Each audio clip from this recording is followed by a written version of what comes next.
Hi everyone, I am Suresh Anand.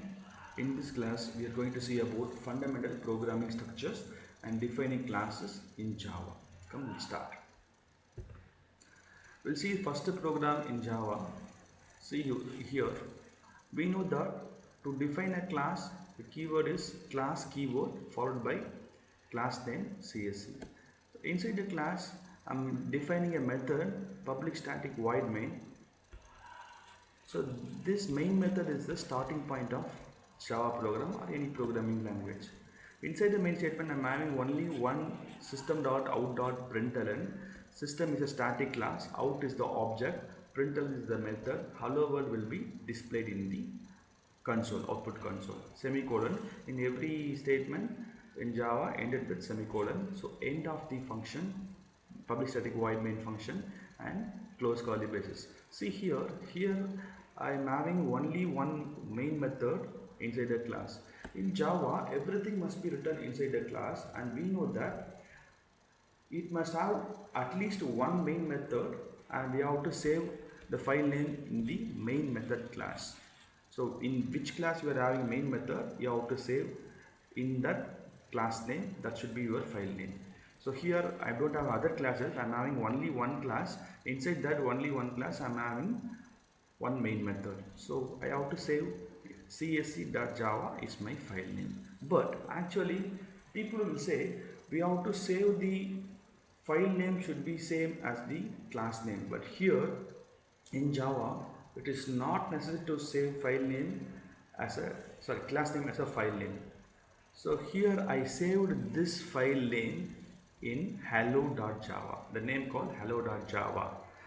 What happens is after compiling, the hello.java source file will be converted into class file called csc.class. So after compilation javac hello.java, this compiler javac compiler will generate a class file which is resides inside hello.java. This is actually hello.java. Inside hello.java I am having this class and one main method and one print statement. So what happens here after compilation, this compiler will create class file in the name of the class, that is csc.class file will be created. So what is the next step for execution or for running the Java program? Java tool followed by the class name. So csc.class will be created after javac hello.java. So in this program, what I am trying to say is it is not necessary to have a file name as a class name unless otherwise you are putting as public. If you are making this class as a public, you must save your file name in the class name in which we are having your main method. Getting? So here in Java, both file name and class name need not be the same unless otherwise you are making class as public. If you are not making class as public, you can save it in any name. For execution, you have to call the Java interpreter and you have to call the respective class. So in this program I am trying to say you can have any name if you are not having public class. So if you are not having public class, you can save this program in any name. You can compile with the respective file name, and thereafter class file will be created in this name only. So that we have to execute the class program by using the class file only. We know that. So that I am using class file. Class name is csc.class. So for execution, Java interpreter space the class name, which is going to generate the output. So here the statement is the file name and the class name need not be the same in Java. See in this side, right side, you can see another program same as here. So here I declared the class as public. Rest of the things are the same. So class is public, main method also public. In this case, if this method is going to be accessed outside the class, or if this class is going to be outside the package or class, in that scenario you have to make this class as public. If you are making class as public, the file name and the class name must be the same. Have this thumb rule. If you are putting class as public, that is main method class as public, the file name and the class name must be the same. In that scenario only you have to have the file name and the class name in the same name. If you are not making public, you can save in any name. Getting? So if you are putting the class name, class as a public, you must save in the name of the class. The file name must be your name of the class. So what I have to say? I have to say, so cac.java must be the file name for this program because I am making this class as public. So I saved cac.java and compiled with the Java C. File name is cac.java. Ultimately, in this name only class file will be created. So to run the program, Java space the class name, Java space CSC will generate the output of hello world. Are you getting?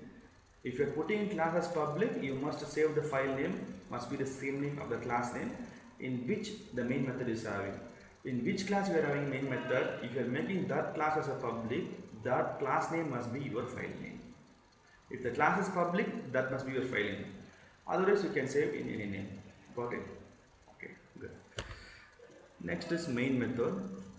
Already we discussed main method is the starting point of Java program. So since every Java program requires a main method, its starting point, and this method is the essential part of Java program. Main method should be present inside the class, and this class name in the is the program file name. Because if I am making class as public, that hello or this class name must be your file name. Already I said. Same thing repeat over here. So class hello, public static void main method and close class. So here class is not public. You can save it in any name. If you are putting class as public, you should save in a hello.java. How to define a class? So the syntax for defining class is class keyword followed by the name of the class. Inside a curly bracket, you can have your variables and the methods. In Java, the variables are called as instance variable. Instance variable means those variables can be instantiated and accessed by the objects. That is what called as instance variable. So see over here, this is the syntax for defining class. Already we had discussed this in Java. In the topic also we discussed how to define a class. So it is over here. Class keyword followed by the class name and list of instance variable, which means variables going to be used inside my method, and will be having number of methods or functions.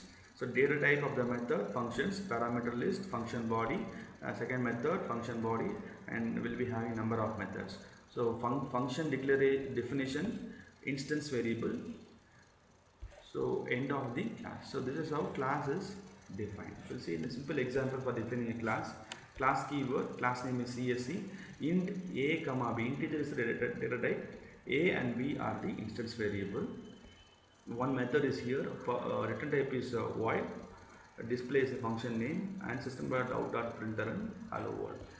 End of the class. So this is how. Here I am trying to say, what I am trying to say is variables can be called as instance variables. Class is a collection of instance variables and the methods. Now we'll see how to create object and what is about class, object and method. We'll have a different program here. My class name is rectangle. Inside the class body I'm having instance variables and the method. I'm having another class called rect area. So inside this class only I'm having main method. So I may have any number of classes in my program. At least one class must have main method. Then only we can start a Java program, right? So that in any one method it must have, any one class it must have main method. So inside public static void main, I am creating two objects, rect1 and rect2 for the rectangle. So rect1 a separate memory is allocated, for rect2 separate memory is allocated. So this is the syntax, class name space object name is equal to new keyword for allocating a memory and a rectangle function, which is nothing but constructor for this class. Initializing the instance variables. If you are having any variables inside this rectangle class, those variables is going to be initialized. If you are not initializing, automatically it is going to be initialized as 0 for integer, null for the other types. And for rect1, rect2 are the two objects. Now let's see class and the object. Example for class and object. We have seen many examples. This is going to be another example. To define a class keyword, class name is rectangle, instance variables and methods for the rectangle class. Here another class is there, class rect area, where we are defining the public static void main. In Java, everything must be written inside a class, and also in Java we'll be having we may have number of classes, but thumb rule is any one class must have the public static void main method, because public static void main method is the starting point of Java program. You may have n number of classes over here, and at least one class must have main method implementation. So example here given, class rectangle one class. In another class rect area, we are defining the public static void main method. Inside the main method, object 1 for the rectangle class, rect1 and rect2 are the objects for the rectangle class will created by using new keyword and the rectangle constructor.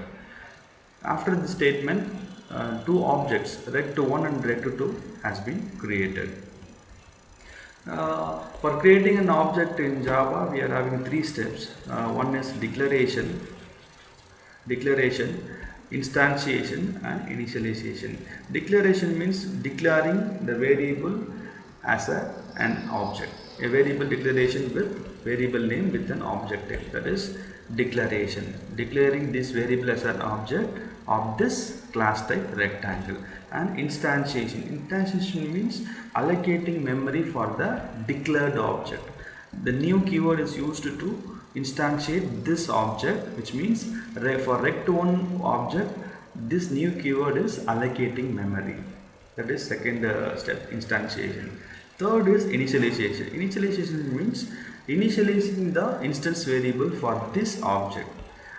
See here one constructor is there. For rect1 object, new is instantiating or allocating memory. This constructor is initializing the instance variables. So that is what initialization. Constructor initializes the new object. New object has been created by using new keyword, memory allocated. That object is initialized. That is what three steps in object creation: declaration, instantiation and initialization. Declaration by a normal object, normal variable declaration, provided class name space variable name declaration. Insertion means by using new keyword. Initialization means you will be using constructor for initializing the object. So syntax for creating object: class name space object name, new keyword and the followed by the constructor. This is the syntax for creating object. Example is as we seen here, class name rectangle, object name rect1, new keyword and the rectangle constructor. There is rect1 object has been created for the rectangle class. Now we'll see an example for class, object and methods. In the previous slide we seen that how to create class and object, and now we'll see class object with methods. Rectangle class having instance variables length and width. One method get data having two parameters, and these parameters are initializing the length and width. Instance variables are initialized by x and y. Another method, it is return type is integer. Rect area is the method name. It is calculating something and returning the area. End of the class. So class rectangle ends here. It is having two instance variable and two methods. One is get data and another one is rect area calculation. Coming to here, so class rect area is my class name where I am having my main method. The main method is inside the rect area. In a main method, in a class rect area, two integer variables have been declared. Rect1 is the object which has been created by using the syntax, that is class name space object name, new keyword and constructor. So with that, rect1 object has been created. Now object 1 for rect1 memory has been allocated and variables is going to be readily available for access for the object 1. For rect1 The instance variables length with the methods getData, rectArea are readily available to use. That is what the initialization with the constructor. So with the rect1, I am accessing the length and width for the object 1. For rect1 object, length and width will be accessed, and I am assigning value to the length and width. Length and width for object 1 is 15 and 10. Now area 1 is my local variable is equal to rect1 dot length, that is rect1 length 15 into rect1 width, that is first object's width. So 15 and 10 will be multiplied and assigned to area 1. Now that will be sent to the output terminal. Coming to the second object rect2, rectangle, for the rectangle class, new object, second object rect2, initialized, instantiated and initialized. Now memory is available, variables are and methods are readily available to use by rect2. Now I call upon the method getData by through the rect2. So rect object dot member function. I am passing two values 20, 312. 20, 312 will be given to x and y, and hence it will be assigned to length and width. For the second object, getData, with the second object I am calling getData function. 20 and 312 are the two variables passed to getData, and it will be assigned to length and width. Now the length and width for the second object has been initialized by using the getData function. Now area 2 is calculated by calling the second object dot rectArea. For the second object, rectArea function will be called. Here area is local variable is equal to length and width. Length and width of rect2. Length and width of rect2 is this one, that is through the x and y.